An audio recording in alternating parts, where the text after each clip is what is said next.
साथियों नमस्कार। मैं डॉक्टर निमेश गुप्ता और आप सभी को श्री परशुराम जयंती की बहुत शुभकामनाएं। जैसा कि आप जानते हैं, भगवान परशुराम श्री विष्णु के छठे अवतार हैं।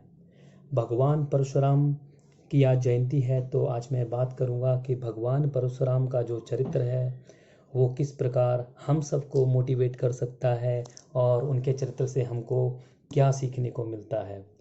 जैसा कि आप सब जानते हैं कि भगवान परशुराम ब्राह्मण परिवार में जन्मे थे। वह ब्राह्मण थे, वह वेदों के ज्ञाता थे। और श्री परशुराम जी, एक ब्राह्मण का कार्य होता है कि वेद और विद्या का पठन पाठन करना और कराना।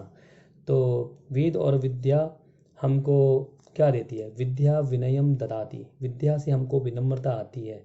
लेकिन जब हम भगवान परशुराम के स्वभाव के बारे में जानते हैं तो उनका स्वभाव बहुत ही उग्र स्वभाव के थे।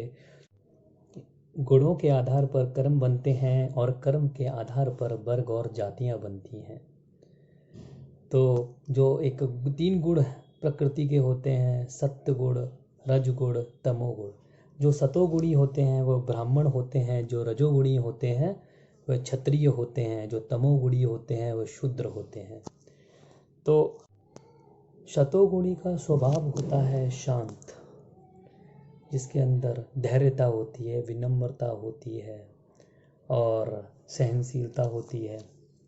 लेकिन भगवान परशुराम ठीक इसके विपरीत थे। उनके घर पर किसी क्षत्रिय वंश के राजा द्वारा गाय को चुरा लेना, गाय की हत्या कर देना और उनके पिताजी की हत्या कर देना और उनके ब्राह्मण धर्म के साथ उनकी डिसरेस्पेक्ट करना, यह बात परशुराम जी को बिल्कुल भी अच्छी नहीं लगी और वह अपार क्रोधित होकर उन्होंने क्षत्रियों के साथ युद्ध किया। युद्ध का कार्य, जो कि क्षत्रिय लोग वो जन्म से ही युद्ध में निपुण होते हैं, गुणों से ही, कर्म से ही वो युद्ध में निपुण होते हैं। लेकिन भगवान परशुराम को अचानक से शास्त्र छोड़कर शस्त्र उठाने पड़े और उन्होंने शस्त्रों को इस बखूबी चलाया कि जो शस्त्रों के चलाने में जो माहिर क्षत्रिय लोग थे, उन क्षत्रियों के वंशों को खत्म कर दिया। तो भगवान परशुराम से जो सीखने वाली सबसे बड़ी बात ये है, भगवान परशुराम हमको मोटिवेट करते हैं कि ज़रूरी नहीं है कि हम अभी क्या कर रहे हैं, हमारी जाति क्या है, हमारा धर्म क्या है, हम किस क्लास में हैं, हम अपर क्लास हैं, मिडिल क्लास हैं, लोअर क्लास हैं, कुछ भी हैं आप, भौतिक आधार पर आप कुछ भी हैं।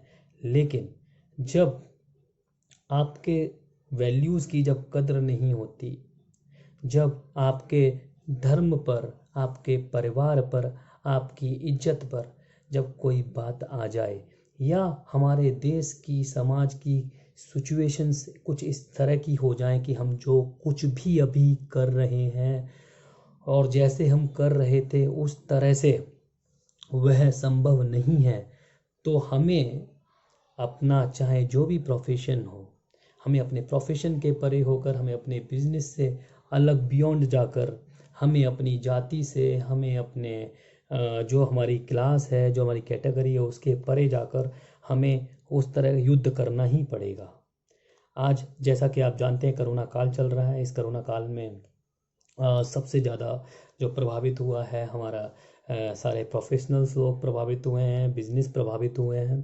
तो जी, ऐसा नहीं है कि हमारा जो भी प्रोफेशन है और जो हमारा बिजनेस है वो सब बंद हो जाएगा, नहीं, सब कुछ चलेगा। लेकिन हम जिस तरीके से कर रहे थे वो तरीका नहीं चलेगा, हमें कुछ तो बदलना पड़ेगा। अगर तरीका बदलने से भी वहाँ पर हमको सफलता नहीं मिलती है तो हमें कुछ तो ऐसा ढूंढना पड़ेगा जो रिसेशन प्रूफ हो, कोरोना प्रूफ हो, लॉकडाउन प्रूफ हो। कुछ इस तरह के बिजनेस की तरफ से देखना पड़ेगा जो लॉकडाउन लग जाने पर या इस तरह की बहुत सारी पैंडेमिक सिचुएशंस भी इससे भी तगड़ी अभी आई हैं और इससे भी आएंगी।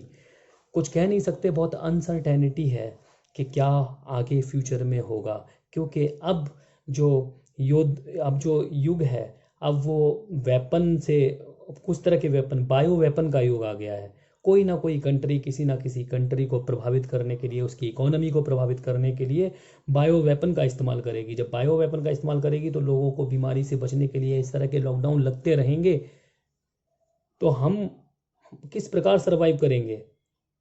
ये खेल चालू हो चुका है, ये बायो वेपन्स का गेम स्टार्ट हो चुका है।